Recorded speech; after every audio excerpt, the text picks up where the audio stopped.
এই মুহূর্তের big breaking news, Sheikh শাহজাহানকে নিয়ে তৃণমূলের এক হেভিওয়েট নেতার বিরাট বিস্ফোরক মন্তব্য, যার পর আবারও বঙ্গ রাজনীতিতে শোরগোল পড়ে গেল। সন্দেশখালিতে গত 5ই জানুয়ারি ইডি অফিসারদের উপর হামলার ঘটনায় আরও 3জনকে গ্রেপ্তার করা হয়েছে। পুলিশ সূত্রের খবর, মঙ্গলবার কানমারি এবং সরবেরিয়া এলাকায় তল্লাশি চালিয়ে সেদিনের হামলায় জড়িত সন্দেহে আনারুল মোল্লা, আজিজুল শেখ এবং হাজিনুর শেখকে গ্রেপ্তার করেছে পুলিশ। সন্দেশখালী মামলায় এই নিয়ে ধৃতের সংখ্যা বেড়ে হলো 7। তবে ঘটনার পর 11 দিন পেরিয়ে গেলেও এখনও অধরা মূল অভিযুক্ত শাহজাহান শেখ। কোথায় সন্দেশখালীর ভাই শাহজাহান শেখ? এখনও এই বাহুবলী তৃণমূল নেতাকে ধরতে পারেনি পুলিশ, জানিয়ে সোমবারই পুলিশের ভূমিকা নিয়ে প্রশ্ন তুলেছেন কলকাতা হাইকোর্টের বিচারপতি। এদিকে ওই দিনই সন্দেশখালী মামলায় যুক্ত হতে চেয়ে আইনজীবী মারফত কলকাতা হাইকোর্টে আবেদন জানিয়েছিলেন শাহজাহান। পাল্টা বিচারপতির প্রশ্ন ছিল, কেন ওই দিনের হামলায় মূল অভিযুক্ত শাহজাহান আত্মসমর্পণ করছেন না? ফেরার শাহজাহানকে নিয়ে অস্বস্তি বাড়ছে তৃণমূলের। প্রশ্নের মুখে পুলিশ মন্ত্রী মমতা বন্দ্যোপাধ্যায়। এসবের মধ্যেই সন্দেশখালীর শাহজাহানের গ্রেপ্তারি নিয়ে তাৎপর্যপূর্ণ দাবি করেছেন তৃণমূল মুখপাত্র রিজু দত্ত।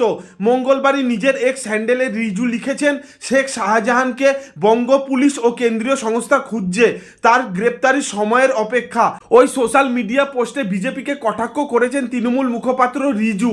লিখেছেন, শেখ শাহজাহানকে বঙ্গ পুলিশ ও কেন্দ্রীয় সংস্থা খুঁজছে, তার গ্রেপ্তারির সময়ের অপেক্ষা। কিন্তু বিজেপির নেতারা যখন বড় বড় কথা বলে, আগে জবাব দিক, কেন বিজেপির পঞ্চায়েত সদস্যর বাড়ি থেকে 41 কেজি গাঁজা পাওয়া গেল? আর শুভেন্দু, সুকান্ত ও দিলীপ বাবুর ওর সাথে কি সম্পর্ক?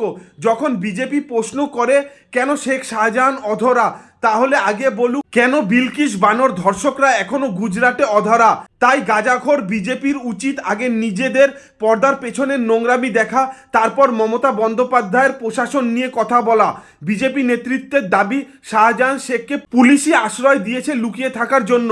সোমবারই রাজ্যের বিরোধী দলনেতা বলেছেন, রাজ্য পুলিশের আশ্রয়েই রয়েছেন শাহজাহান শেখ, পুলিশ ওকে গ্রেপ্তার করবে না।